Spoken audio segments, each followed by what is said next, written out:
وتوكل على الله وكفى بالله وكيلا.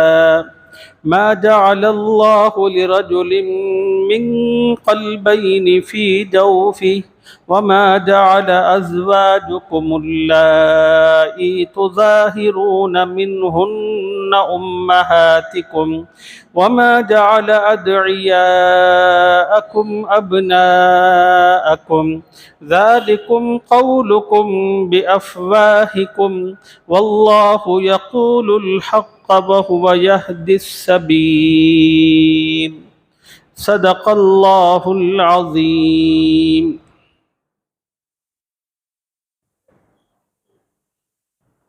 گزشتہ سبق میں اس سورہ مبارکہ کی پہلی آیت مبارکہ سے متعلق کچھ تفصیل آپ احباب کی خدمت میں عرض کی تھی. پہلی آیت میں اللہ تعالیٰ نے اپنے محبوب صلی اللہ علیہ وسلم کو دو باتوں کی ہدایت فرمائی تھی. پہلی بات یہ تھی کہ اے نبی، اللہ تعالیٰ نے آپ کو تقوی کی جو دولت عطا فرمائی ہے اس پر ثابت قدمی کا مظاہرہ فرمائے. دوسری ہدایت اللہ تعالیٰ نے یہ دی کہ اے نبی، کافروں اور منافقین کی باتوں میں نہ آئیں. وَاتَّبِعْ مَا يُوحَىٰ إِلَيْكَ مِن رَّبِّكَ. اور دوسری آیت میں اللہ نے اپنے محبوب کو حکم دیا کہ اے نبی، اس حکم کی پیروی کریں جو تمہارے پروردگار کی طرف سے تمہاری طرف وحی کے ذریعے بھیجا جاتا ہے. یعنی اللہ کی جانب سے جو وحی آتی ہے، جو ہدایات آتے ہیں، نبی آپ اس کو فالو کریں، اس کی پیروی کریں. وحی کو چھوڑ کر اللہ کی تعلیمات اور ہدایات سے ہٹ کر کافر اور منافق کی بات کی طرف ہرگز توجہ نہ دے. ان اللہ کان بما تعملون خبیرا. جو کچھ تم کرتے ہو بلا شبہ اللہ اس سے باخبر ہے. وتوکل علی اللہ وکفی باللہ وکیلا. اللہ تعالیٰ نے ایک اور اہم ہدایت اپنے محبوب کو یہ عطا فرمائی، اللہ پر بھروسہ رکھیں اور اللہ ہی کارساز کافی ہے. اس کی تقریباً تفصیل گزشتہ سبق میں بہت تفصیل سے میں نے آپ کی خدمت میں عرض کی تھی.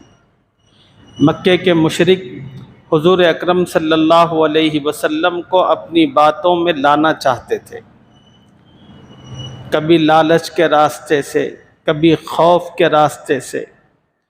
اللہ تعالیٰ نے سختی کے ساتھ تاکید فرمائی کہ نبی آپ ہرگز ان کی چنگل میں، ان کی باتوں میں نہ آئے. وہ کیا پروپیگنڈا کرتے ہیں آپ سے متعلق ان کو کرنے دیں، ان کی طرف آپ ذری بھی توجہ نہ کریں.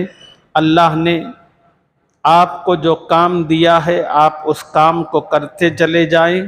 اللہ پر بھروسہ رکھیں، اللہ بہترین کارساز ہے.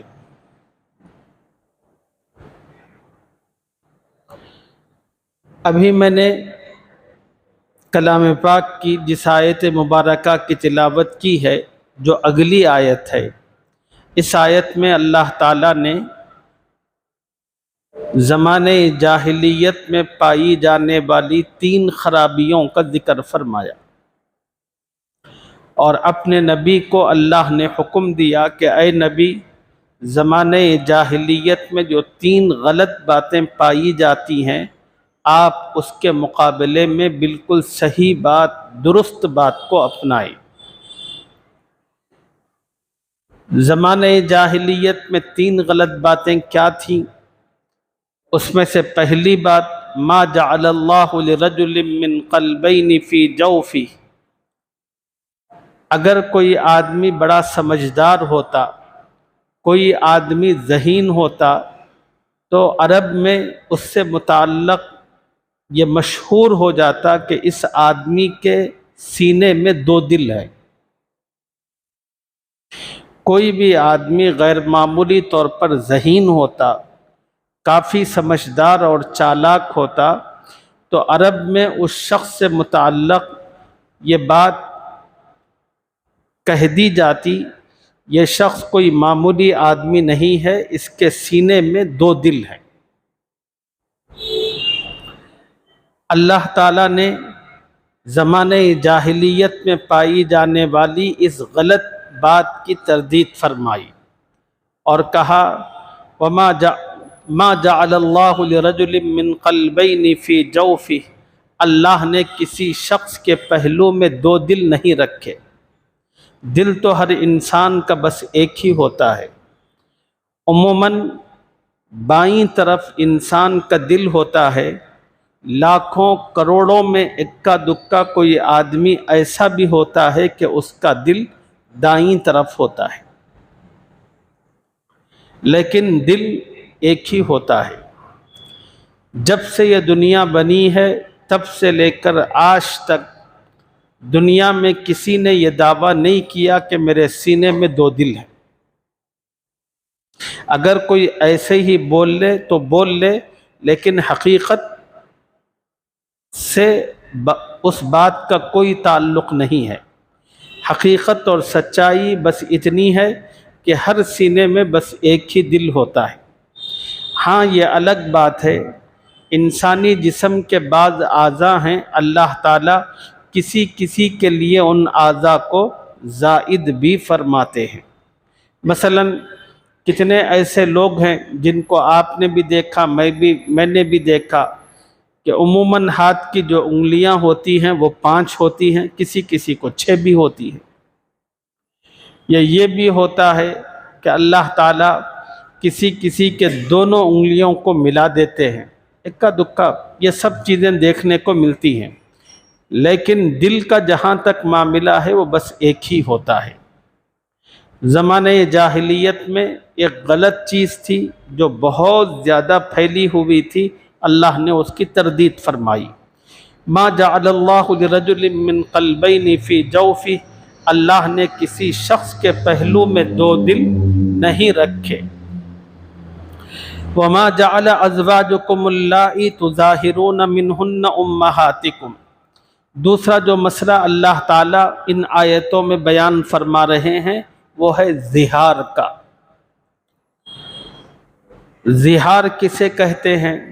زہار کہتے ہیں کوئی شخص اپنی بیوی کے پیٹ کو یا اپنی بیوی کی پیٹھ کو یا اپنی بیوی کی ران کو یا جسم میں چھپے ہوئے کسی مخصوص عضو کو تشبیہ دے اپنی ماں، اپنی بہن یا کسی اور ان رشتہ داروں سے جن سے نکاح کرنا اللہ نے ایک مرد کے لیے حرام قرار دیا۔ مرد کے لیے حرام کیا ہے؟ مرد کے لیے حرام ہے اس کی اپنی ماں سے نکاح کرنا، بہن سے نکاح کرنا، بیٹی سے نکاح کرنا، خود کی بھتیجی سے نکاح کرنا، خود کی بھانجی سے نکاح کرنا، یہ تمام کے تمام رشتے اللہ تعالیٰ نے حرام قرار دے رکھے۔ اسی طرح خالہ سے نکاح کرنا، نانی دادی سے نکاح کرنا، یہ سب حرمت والے رشتے ہیں۔ اب جو حرمت والے رشتے ہیں، ان رشتوں میں سے کسی کے پیٹ کے ساتھ، کسی کی ران کے ساتھ، کسی کی پیٹھ کے ساتھ آدمی اپنی بیوی کے اس عضو کو تشبیہ دے۔ تشبیہ کا مطلب یہ ہے کہ آدمی یوں کہے تیرا پیٹ میری ماں کے پیٹ کی طرح ہے،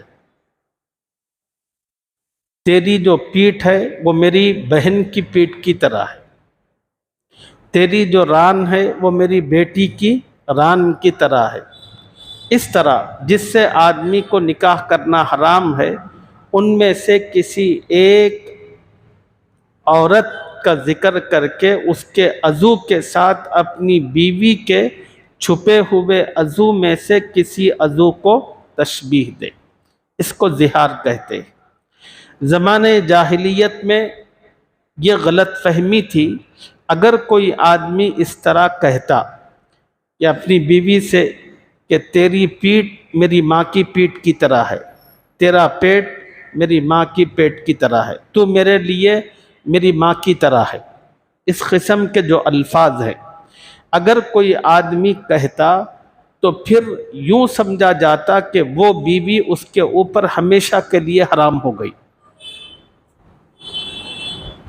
زمانہ جاہلیت میں اس طرح الفاظ کہنے کے بعد یہ تصور عام تھا، اگر کوئی آدمی اپنی بیوی سے زہار کرتا ہے تو پھر اس کی بیوی اس کے لیے حرام ہو جاتی ہے۔ قرآن کی اس آیت میں اللہ تعالیٰ نے زمانہ جاہلیت کی اس غلط بات کی تردید فرمائی۔ اللہ تعالیٰ نے فرمایا، سنو، کسی شوہر کا اپنی بیوی کے چھپے ہوئے کسی عضو کو اپنی ماں، بیٹی، بہن کے عضو سے تشبیہ دینا یہ بڑی غلط بات ہے، بڑی گناہ کی بات ہے۔ لیکن اگر کوئی مرد اس طرح کی بات اپنی بیوی کے سامنے کرتا ہے تو گناہ تو ہوگا، لیکن اس کے نتیجے میں اس کی بیوی اس کے لیے حرام نہیں ہوتی۔ یہ اللہ نے زمانہ جاہلیت میں پائی جانے والی دوسری غلطی کی اصلاح فرمائی اور اس آیت میں اس کی تردید فرمائی۔ وَمَا جَعَلَ أَزْوَاجُكُمُ اللَّائِي تُظَاهِرُونَ مِنْهُنَّ أُمَّهَاتِكُمْ، اور نہ تمہاری عورتوں کو جن کو تم ماں کہہ بیٹھتے ہو تمہاری عورتوں کو جن کو تم ماں کہہ بیٹھتے ہو تمہاری مائیں بنایا، یعنی اللہ تعالیٰ نے ان کو تمہاری ماں نہیں بنایا۔ اب اگر کوئی آدمی زہار کرے، یعنی اپنی بیوی سے کہے کہ تیری پیٹھ میری ماں کی پیٹھ کی طرح ہے، تو زہار ہوگا، بیوی حرام نہیں ہوگی، لیکن اس کے لیے کفارہ دینا پڑے گا اپنی بیوی کے قریب جانے کے لیے۔ کفارہ کیا ہے؟ کفارہ یہ ہے جو 28ویں پارے میں اللہ نے بیان فرمایا، یا تو آدمی ایک غلام آزاد کرے، موجودہ دور میں تو غلامیت کا کوئی تصور ہے نہیں، تو پھر دوسرا آپشن اللہ کی طرف سے یہ ہے 60 دن مسلسل روزے رکھے، اور یہ 60 دن کے روزے مسلسل ہو۔ اگر 40-45 روزے رکھنے کے بعد ایک دن کے بھی روزے کا گیپ آیا تو پھر شروع سے رکھنا۔ اگر پھر اس کی استطاعت نہیں ہے تو پھر 60 لوگوں کو کھانا کھلانا۔ فَإِطْعَامُ 60 مِسْكِينًا، 60 لوگوں کو کھانا کھلانا۔ اب موجودہ دور میں غلام والا آپشن تو ہے نہیں، زہار کے لیے باقی 2 آپشن موجود ہیں، یا تو 60 روزے رکھے، غریب ہے پیسے نہیں ہیں تو پھر روزے رکھے، اور اگر روزے پیسے والا ہے روزے نہیں رکھ سکتا تو پھر کھانا کھلائے۔ یہ جو اللہ تعالیٰ نے کفارہ بیان فرمایا ہے زہار کا، وہ اس لیے ہے کہ تم نے اپنی بیوی کے لیے اپنی ماں کی تشبیہ کیوں دی، اس کی سزا ہے یہ۔ ذالکم قولکم بافواہکم، یہ سب تمہاری منہ کی باتیں ہیں۔ وما جعل ادعیاءکم ابناءکم، اب پھر اللہ تعالیٰ نے زمانہ جاہلیت میں پائی جانے والی تیسری غلطی کا ذکر فرمایا۔ تیسری غلطی یہ تھی کہ اگر کوئی شخص کسی بچے کو لے پالک بناتا یا کسی کو لوگ سماج میں کسی کو کہتے ہیں کہ میرا منہ بولا بیٹا ہے، اب کسی کو منہ بولا بیٹا بناتے تو عرب کے اندر یہ تصور تھا، کسی کو منہ بولا بیٹا کہتے یا کسی کو لے پالک کو کسی بچے کو اڈاپٹ کرتے، اپنے پاس رکھتے، تو پھر اس کے ساتھ وہی احکام، وہی معاملات کرتے جو معاملات، جو احکام خاص بیٹے کے ساتھ کرتے۔ مثلا اب جو خاص بیٹا ہوتا ہے، باپ کے لیے اس کی بیوی سے نکاح کرنا حرام ہے۔ باپ کے لیے اس کی بیوی سے نکاح کرنا حرام ہے۔ کیوں؟ اس لیے کہ وہ بیٹے کی بیوی ہے۔ اب کوئی لے پالک ہے، آپ نے کسی بچے کو لے کر پال لیا، اب اس کی شادی کر دی آپ نے۔ شادی کرنے کے بعد اب آپ اس کی بیوی سے نکاح کر سکتے، وہ طلاق دے، چھوڑ دے، کچھ بھی کرے۔ کیوں کر سکتے ہیں؟ اس لیے کہ وہ آپ کے حقیقی بیٹے کی بیوی نہیں ہوتی، وہ لے پالک بیٹے کی بیوی ہے۔ لے پالک ایک کسی اور کا بیٹا ہے، وہ تمہارا بیٹا نہیں ہے، تمہارا خون نہیں ہے وہ۔ سمجھ میں آ رہی بات؟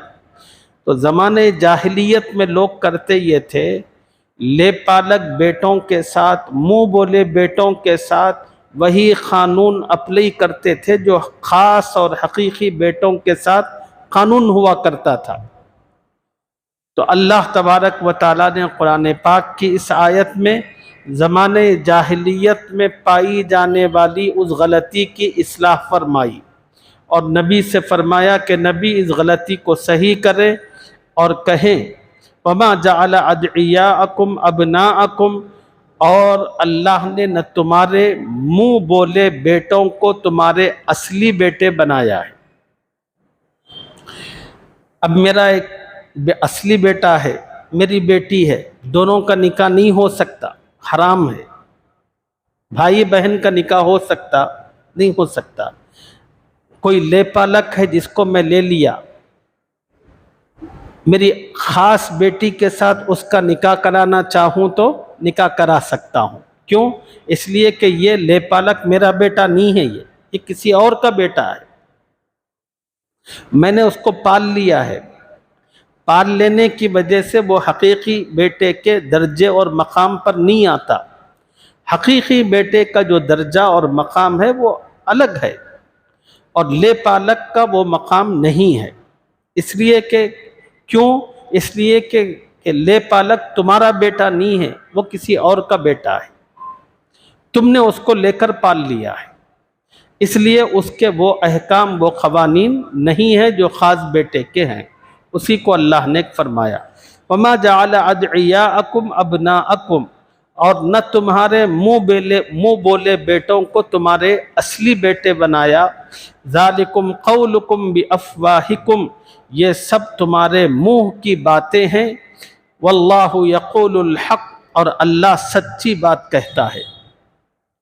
وَهُوَ يَهْدِي السَّبِيلَ، وہی سیدھا راستہ دکھاتا ہے۔ جو بات اللہ نے کہی وہی صحیح ہے، اور جو راستہ اللہ بتاتے ہیں وہی درست اور صحیح راہ ہے۔ اس کے علاوہ ساری دنیا جو کچھ کہتی اور سمجھتی ہے اس کی کوئی حقیقت اور حیثیت نہیں ہے۔ حلال وہی ہے جس کو اللہ نے کہہ دیا، حرام وہی ہے جس کو اللہ نے کہہ دیا۔ دنیا کے 10 کروڑ لوگ مل کر کسی چیز کو حرام کہیں تو وہ چیز حرام نہیں ہوتی، وہ تمہارے دماغ کا فطور، مینٹل پن ہے۔ اس لیے کہ حلال اور حرام کرنے کا اختیار اور رشتوں ناتوں کا تعین کرنے کا حق صرف اللہ کو حاصل ہے، اور اللہ کہہ رہے ہیں کہ سب سے سچی بات اللہ کی ہے، اور اللہ تعالیٰ تمہیں صحیح راستے کی ہدایت، رہبری اور رہنمائی عطا کرتے ہیں۔ ان کے راستے سے ہٹو گے تو پھر سر ٹکراتے رہو گے۔ اللہ تعالیٰ ان باتوں کو سمجھنے کی توفیق عطا فرمائے، اور وہ زمانے جاہلیت کی جو باتیں تھیں انہی میں سے کچھ باتیں آج بھی ہماری سماج میں چل رہی۔ ان میں سے خاص طور پر تیسری جو بات ہے کہ اگر کوئی آدمی کسی بچے کو لے کر پال لیتا ہے، ارے بھائی آپ لوگ کرتے نہیں، کسی کو بچہ نہیں ہے تو سالے کا بچہ، اس کا بچہ، اس کا بچہ، کسی کا بچہ لے کر پال لیتے نہیں پال لیتے؟ پالتے ہی آپ لوگ فوراً کیا کرتے ہیں؟ باپ کی جگہ اپنا نام لکھاتے ہیں۔ اب وہ آپ کا نام لکھانے سے وہ آپ کا بیٹا تو ہے ہی نہیں، وہ بن ہی نہیں سکتا۔ آپ کا کام یہ ہے کہ آپ نے پالنے کے لیے اس بچے کو لیا ہوا ہے، تو اس میں سرپرست کا جو خانہ ہوتا ہے اس میں اپنا نام لکھانا، سرپرست۔ باپ کے خانے کے اندر وہ جس کا بیٹا ہے اسی کا نام لکھانا۔ یہی صاف ستھری اور سچی اور حقیقی بات ہے۔ حدیث پاک میں آتا ہے کہ قیامت کے دن اللہ تعالی ہر انسان کو اس کے باپ کے نام سے پکاریں گے۔ کسی آدمی کا سنگل نام نہیں پکارا جائے گا۔ مثلا میرا نام الیاس ہے تو قیامت میں اللہ الیاس بول کر نہیں پکاریں گے، میرے باپ کے نام کے ساتھ۔ میرے باپ کا نام تھا رفیق احمد، تو اب اللہ پکاریں گے الیاس بن رفیق احمد۔ یا کتنی سرٹیفکیٹوں میں آپ ڈپلیکیٹ نام چڑھانے سے کچھ بھی ہونے والا نہیں ہے۔ وہاں جو ورجنل ہوگا وہ وہی ہوگا، وہ شخص جس کا بیٹا ہوگا خدا اسی کا نام لے کر پکاریں گے۔ ہاں، اسلام اس بات کی آپ کو اجازت دیتا ہے کہ آپ کسی کے بچے کو لے کر پال لے سکتے ہیں، اس کی اجازت ہے، لیکن اس بات کی اجازت نہیں ہے کہ آپ اس کے باپ کو مٹا کر اپنا نام رکھیں۔ اس کی اجازت اسلام نہیں دیتا۔ اسلام یہ کہتا ہے جو حقیقی بیٹا ہے اس کے احکام، قوانین، ضابطے، اصول ایک الگ ہیں، اور لے پالک جو ہے اس کے اصول، قوانین، ضابطے بالکل الگ ہیں۔ خاص بیٹا ہے، وہ گھر میں کبھی بھی آ سکتا ہے، اس لیے کہ گھر میں جو ہے اس کی ماں ہے، بہن ہے۔